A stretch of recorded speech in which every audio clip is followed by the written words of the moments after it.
ya Rasulullah, di depan ada malaikat Israel mau masuk. Kata Rasulullah, boleh masuk, silakan.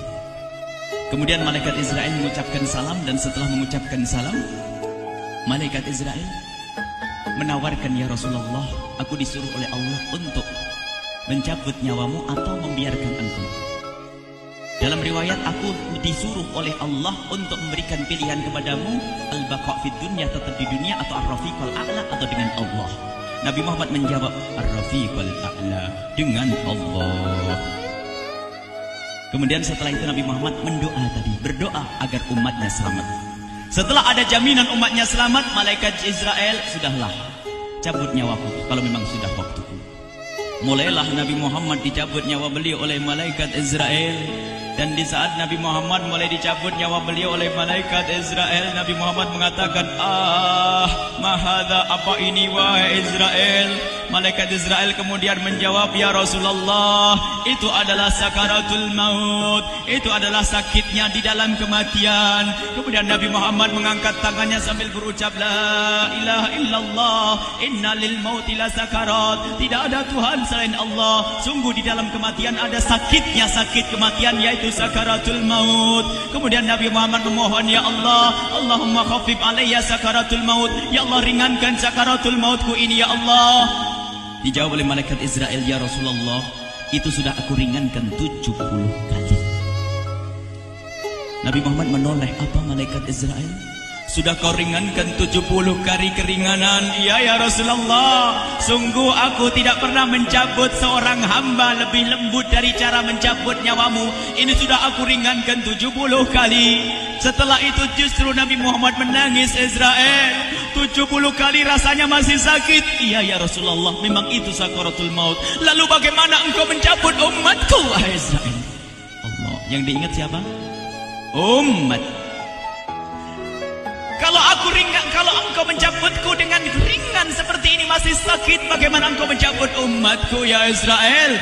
Dijawab oleh malaikat Israel, umatmu manusia biasa, ya aku cabut. Ya Rasulullah, begitu saja. Ya sudah, begitu. Nabi Muhammad menangis.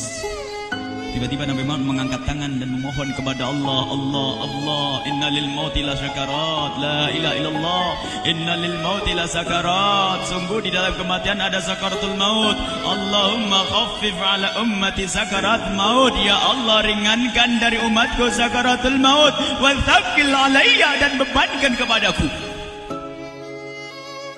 Sampai tidak sadar doanya Nabi Muhammad seperti itu, thaqqil alayya, itu doa cinta. Seorang ibu yang pernah punya anak tuh, lihat kalau doa Rasulullah ini masih dilakukan. Bagaimana Rasulullah bisa doa begitu? Itu bahasa cinta yang tidak bisa diterjemahkan dengan oleh akal. Seorang ibu kadang-kadang, ibu yang di belakang, ibu mau dikasih sakit oleh Allah? Mau, Bu? Ibu jauh sekali. Ibu mau dikasih sakit? Jawabnya tidak mau. Tapi suatu ketika seorang ibu melihat anaknya sakit, ngomong, sudahlah nak, jangan kamu yang sakit, biar ibu yang sakit. Ada atau tidak? Kenapa ngomong begitu? Itu bahasa cinta itu. Tidak rela kalau anak ini sakit, biar aku saja yang sakit. Itu yang dirasakan Rasulullah. Sakaratul maut begitu sakitnya, membayangkan betapa sakitnya umat Nabi Muhammad di saat dicabut nyawa beliau. Maka Rasulullah mengatakan, ya Allah, ringankan sakaratul maut dari umatku, bebankan kepadaku saja, ya Allah. Wala sawfa yu'tika fatarda. Permintaan Nabi Muhammad tidak ditolak oleh Allah, dikabul dan dikabul, wahai Muhammad. Sallu ala Nabi Muhammad. Dan benar, sakaratul maut kita ditahan oleh Rasulullah, ditanggung oleh Rasulullah, sehingga digambarkan oleh Imam Bukhari di saat Nabi Muhammad dicabut nyawa beliau, Siti Aisyah yang ada di situ. Rasulullah berada di pangkuan Siti Aisyah, yang saat itu Siti Aisyah melihat keringat dingin keluar dari kening Rasulullah. Siti Aisyah tidak pernah melihat keringat keluar seperti itu. Bahkan di saat dipegang kepala Rasulullah, panasnya melebihi dari panasnya orang biasa. Setiap kali ada kain dicelupkan di air, ditempelkan di kening Rasulullah langsung mengering. Saat itu Nabi Muhammad mengucapkan kalimat la ilaha illallah innal lil mauti lasakarat. Kemudian Nabi Muhammad berpesan dengan banyak pesan, dan di antara pesan Rasulullah adalah akri minni ala ummati salam, akri minni salam ala ummati wa ala man ittaba'ani wa ala man tabi'ani min ila yaumil qiyamati. Aku titip salam kepada umatku dan orang yang mengikutiku sampai hari kiamat. Sadari salam Rasulullah. Sebelum meninggal masih ingat titip salam. Salam kepada siapa? Bukan salam kepada siapa-siapa, tapi salam kepada kita. Maka mari kita mengucapkan salam kepada Rasulullah, karena Rasulullah sudah salam duluan kepada kita. Mari kita sejenak bersalam kepada Rasulullah dan hadirkan Rasulullah ada di mata kita dan di hati kita. Mari kita bersama-sama mengucapkan salam. Assalamualaikum ya Rasulullah. Assalamualaikum ya Rasulullah. Assalamualaikum ya Habiballah. Assalamualaikum ya Nabi Allah. Rasulullah mengucapkan salam untuk kita. Dan di saat itu Rasulullah keringat dingin keluar, maka oleh Siti Aisyah diusap. Oleh Siti Aisyah diusap, bayangkan saat itu Nabi Muhammad di pangkuan Siti Aisyah dan diusap oleh Siti Aisyah. Siti Aisyah berkata, keringat Rasulullah mengucur deras hingga aku usap, dan aku usap dengan tangannya Rasulullah. Diusap dengan tangannya Rasulullah. Siti Aisyah memegang tangan Rasulullah sendiri yang digunakan untuk mengusap keringat Rasulullah. Sahabat bertanya, Aisyah, kenapa harus dengan tangan Rasulullah tidak dengan tanganmu? Lihat jawab Siti Aisyah, karena tangan Rasulullah lebih lembut dari tanganku. Sallu ala Nabi Muhammad. Masih sempat nyanjung itu sahabat Nabi. Dalam keadaan begitu masih menyadari kelembutan tangan Rasulullah, jasad Rasulullah, kemuliaan Rasulullah sallallahu alaihi wasallam. Dan aku lebih menginginkan bahwasanya yang menyentuh jidat Nabi Muhammad adalah tangan yang paling mulia di dunia dan di akhirat. Siti Aisyah enggak berani menyentuhkan. Pengennya yang disentuhkan di kening Rasulullah adalah tangannya Rasulullah sallallahu alaihi wasallam. Kemudian setelah itu Nabi Muhammad merasakan sakit yang sangat untuk kita. Kemudian Nabi Muhammad mengangkat tangan tinggi-tinggi mengucapkan la ilaha illallah inna lil mauti lasakarat. Tiba-tiba tangan itu semakin turun dan ditangkap oleh Siti Aisyah. Dan di saat tangan itu jatuh di tangan Siti Aisyah, kemudian tiba-tiba paha Siti Aisyah merasakan berat kepala suci Rasulullah. Dan saat itu Siti Aisyah sadar bahwasanya Rasulullah sudah kembali kepada Allah Subhanahu wa taala. Sallu ala Nabi Muhammad. Siti Aisyah bingung di saat melihat seperti itu. Ditaruh pelan-pelan wajah Rasulullah. Sambil menangis lalu berkata, Rasulullah sudah meninggal. Para sahabat Nabi pada bingung. Sayyidina Ali tiba-tiba terduduk, enggak bisa berdiri. Sayyidina Utsman enggak bisa ngomong. Ada orang Sayyidina Zaid berkata, aku baru melihat Rasulullah. Setelah ini aku tidak mau melihat lagi selain Rasulullah. Ya Allah, butakan mataku. Aku tidak ingin aku kotori mataku dengan selain Rasulullah. Dan dibutakan oleh Allah. Bermacam-macam kejadian saat itu. Madinah heboh, luar biasa dengan meninggalnya Rasulullah sallallahu alaihi wasallam. Dan sungguh meninggalnya Nabi Muhammad adalah menghidupkan hati yang mati kalau orang faham. Tiba-tiba Sayyidina Abu Bakar datang. Setelah Sayyidina Umar mengatakan, siapa yang mengatakan Muhammad meninggal akan aku penggal lehernya. Jangan seperti orang-orang Nabi Muhammad sekarang lagi pergi seperti waktu Musa pergi kepada Tuhannya, kepada Allah, nanti akan kembali kepada kita. Muhammad belum meninggal. Ini adalah karena kecintaan Sayyidina Umar bin Khattab, tidak ingin Nabi Muhammad pergi.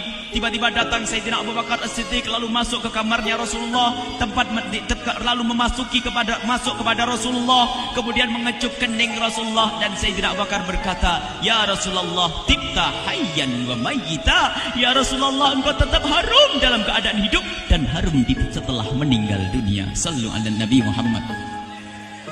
Hingga sampai setelah hari besoknya meninggal Rasulullah, Senin sore, Selasa malam, Rabu dikubur Rasulullah sallallahu alaihi wasallam.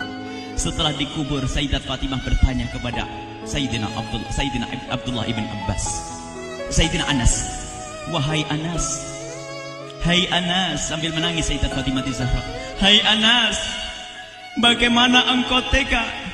Atabat anfusukum an tahtu ra'sa Rasulillah. Apakah engkau rela menaburkan debu di atas kepala Rasulullah? Sayyidina Anas menangis kaget, ya wahai binta Rasulullah, kalau kami tidak dilupakan oleh Allah, niscaya tidak ada yang bisa mengubur Rasulullah. Jadi saat itu dilupakan oleh Allah, sehingga mereka tidak menyadari melakukan itu semua. Kalau mereka sadar, tidak akan bisa mengubur Rasulullah sallallahu alaihi wasallam. Ini yang diungkapkan oleh Sayyidina Anas. Kalau seandainya kami tidak dilupakan oleh Allah, niscaya kami tidak akan mampu mengubur Rasulullah sallallahu alaihi wasallam. Kami yang hadir di sini, ya Allah, ingin senantiasa hadir di hati kami kekasih-Mu Nabi Muhammad. Maka kami mohon, ya Allah, jadikan kekasih-Mu Nabi Muhammad yang akan, ya Allah, yang akan mendampingi kami kelak saat Kau cabut nyawa kami, seperti yang Kau wahyukan kepada kekasih-Mu Nabi Muhammad. Wa abshiru bil jannati, semua hamba yang beriman akan menyaksikan surga, ya di saat dicabut nyawa mereka. Dan surga, di tempat surga itu yang paling mulia adalah Nabi Muhammad. Maka kami mohon, ya Allah, saat Kau cabut nyawa kami, ya Allah, hadirkan Nabi Muhammad di hati kami, ya Allah. Dan kami mohon, ya Allah, saat di alam barzah nanti, ya Allah, saat yang sangat mengerikan itu, ya Allah, kami mohon hadirkan kekasih-Mu Nabi Muhammad, sehingga kami tidak takut dan gentar lagi dengan malaikat mungkar nakir. Dan ya Allah, kami mohon di saat di padang mahsyar nanti, ya Allah, hadirkan kekasih-Mu Nabi Muhammad. Jadikanlah kekasih-Mu Nabi Muhammad yang akan menemani kami dan akan membonceng kami, membawa kami ke telaga Kausar. Lalu kami diberi air minum dari air telaga Kausar hingga kami tidak akan haus selama-lamanya. Ya Allah, jadikan kekasih-Mu Nabi Muhammad yang akan menemani kami di saat kami menyeberang Siratal Mustaqim hingga kami tidak akan terjerumus ke neraka Jahanam. Dan jadikan kekasih-Mu Nabi Muhammad yang akan kami saksikan setiap saat di surga-Mu, ya Allah. Ya Allah, jadikan kekasih-Mu Nabi Muhammad yang senantiasa, ya Allah, kami lihat kelak di surga. Dan jadikan ucapan kami di akhir hayat kami kelak adalah, ya Allah, adalah kalimat agung dan mulia, La ilaha illallah Muhammadur Rasulullah. La ilaha illallah Muhammadur Rasulullah. La ilaha